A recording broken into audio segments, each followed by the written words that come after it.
Bonsoir à tous, coach. Bienvenue à la conférence de presse d'après-match, quart de finale Sénégal-Mali. Avant de passer le micro à mes confrères pour les questions-réponses, je vais d'abord poser la toute première question de cette conférence de presse d'après-match. Coach, bravo, félicitations. C'était un match difficile, mais au final, vous atteignez votre objectif en passant pour le prochain tour, c'est-à-dire les demi-finales. Comment vous avez vécu cette rencontre? Quels sont les enseignements que vous en avez tirés?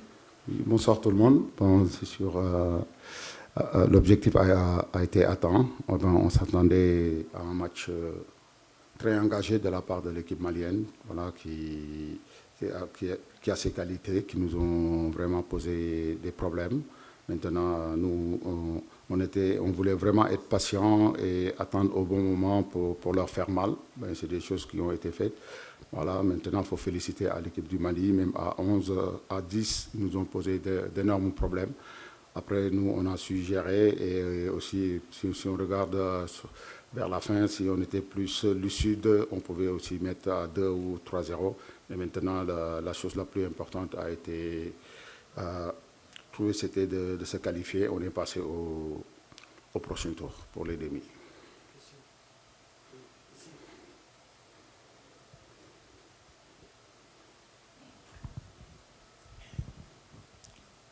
Bonsoir et félicitations pour cette qualification. Bonne chance pour la suite. Coach, vous l'avez mentionné tantôt, le manque de lucidité devant les buts. Y a-t-il des regrets sur ces occasions manquées ou des choix de jeu? Oui, bonsoir. Je regrette, non, parce qu'on passe quand même.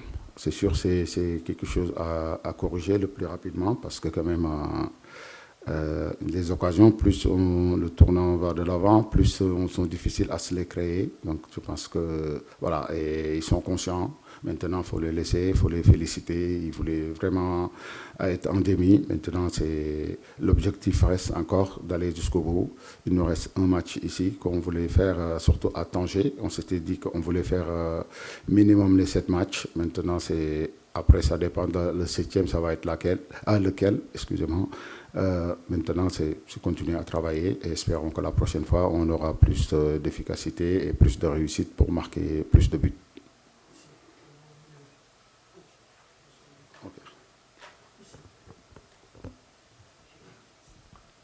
Oui, bonsoir coach, cher Ndiaye. Alors, on l'avait noté, que Jackson, en fait, était, à mon avis, le premier choix de l'entraîneur que vous êtes en tant qu'attaquant de pointe. Alors là, lors du dernier match, on l'a vu sortir et avoir un tout petit peu un comportement peut-être qui n'était pas le mieux. Pour ce match-ci, on ne l'a pas vu. Et qu'est-ce qui a poussé à prendre cette décision finalement de ne pas mettre dans ce match-là Nicolas Jackson? Qu'est-ce qui se passe exactement avec lui?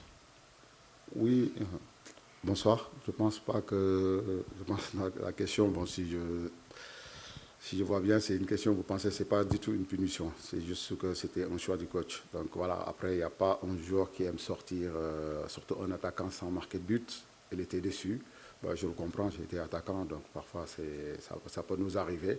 Mais il est là, il est dans un bon état d'esprit. Jackson, on le connaît, on sait que voilà, c'est quelqu'un qui peut nous servir dans l'avenir. Il est là et je pense qu'il pourra nous faire gagner peut-être les matchs qui arrivent. Oui, merci. Coach. Félicitations pour cette qualification. Je pense que ça va être la 6e fois dans l'histoire footballistique de notre pays qu'on va jouer les demi-finales. Vous l'avez composté de fort belle manière. Mais est-ce qu'il n'y a pas un petit regret, même si dans vos discours, vous n'arrêtez pas de dire que vous avez 28 titulaires, mais là, on en sort avec 5 cartons jaunes, dont au niveau du milieu de terrain, vos 2 milieux de terrain et le défenseur central Khalidou Koulibaly. Mais pas un petit regret, un petit pincement de cœur par rapport à ça? Bonsoir Abdoulaye, c'est sûr que j'aurais préféré sortir sans carton, mais maintenant je le confirme encore, j'ai 28 titulaires. Donc je ne veux pas qu'il soit suspendu, je préfère avoir des problèmes de choix. Donc voilà, espérons que ils sont tellement intelligents, je pense qu'ils vont vraiment jouer en faisant attention, mais quand ils doivent le prendre, ils le prendront s'ils sont sur le terrain. Maintenant, c'est le plus important pour moi, c'est le collectif, et c'est des joueurs qui sont déterminés et concernés, qui attendent, voilà, dès qu'on les lance sur le terrain, ils donnent tout pour leur pays. Bon, Baba. Oui, Pape Thiam, félicitations. Merci. Ok. Je ne sais pas trop, j'espère que votre maman, Baba Sissouma, Maliba TV1, Bamako, Mali. Voilà. J'espère bien que maman est en vie, votre maman. Non, non malheureusement. Ah, dommage. Donc, en tout cas, vous avez remis le couteau dans la plaie aujourd'hui. La famille de votre maman est en pleurs aujourd'hui par votre faute. Donc, vous avez choisi le côté du papa. Alors, je vais être beaucoup plus sérieux. Il y a 2 ans, le Sénégal, champion d'Afrique, tombe en 8e de finale à Yamoussoukro, votre fief, devant la Côte d'Ivoire. Aujourd'hui, en 2025, vous avez toutes les chances de rencontrer la Côte d'Ivoire en demi-finale. Est-ce un souhait pour vous de prendre une revanche sur la Côte d'Ivoire parce que, vous l'avez dit, votre objectif, c'est d'aller jusqu'au bout? La Côte d'Ivoire serait idéalement placée pour que vous vous vengez un peu. Merci.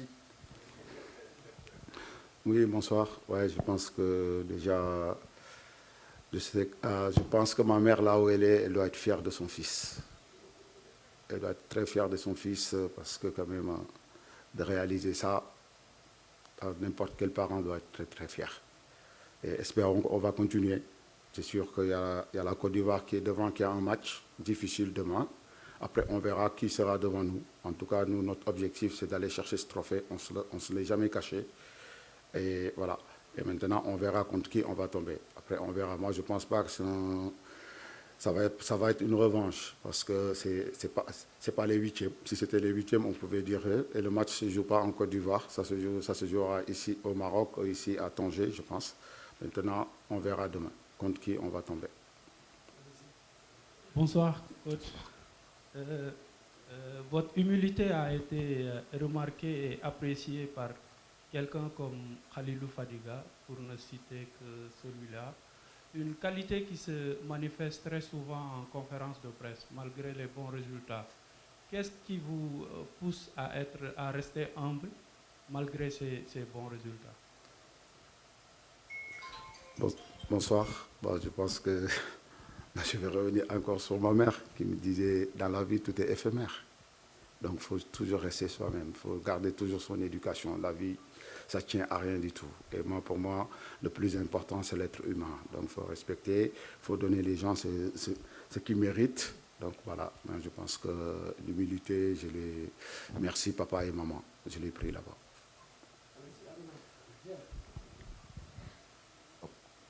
Bonsoir coach, Aruna Dem. Félicitations d'abord. Souvent on vous entend dire que vous préférez avoir des occasions et les rater.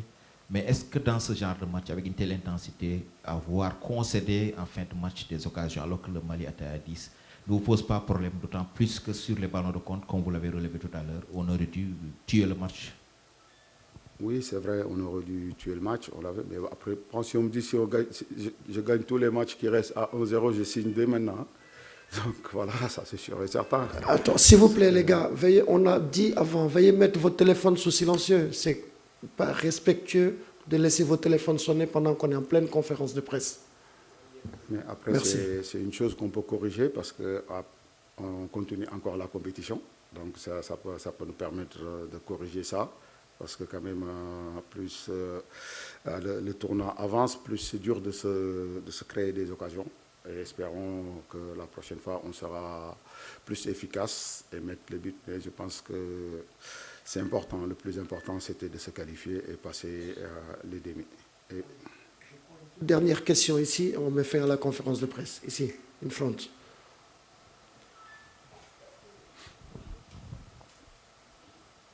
Bonsoir tout le monde. Bonsoir coach. Je suis Abdulaziz Diop, Temple des Sports TV. Alors coach, ma question est de savoir, l'équipe malienne nous a causé un peu de problèmes. Est-ce qu'il y a un travail spécifique à l'entraînement de la part de nos attaquants pour mieux concrétiser les contre-attaques? Oui, bonsoir Abdelaziz et merci. Je pense que s'ils ont choisi d'être attaquants parce qu'ils aiment marquer des buts. Et parfois il y a la manque de réussite, ça peut arriver. Parfois aussi en face on a un bon gardien. C'est sûr et certain. Après, le travail est fait. Hein.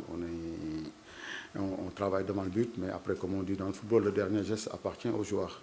Donc parfois ça peut être mal fait, mais maintenant espérons que la suite ils vont retrouver leur efficacité comme ils montent dans leur club.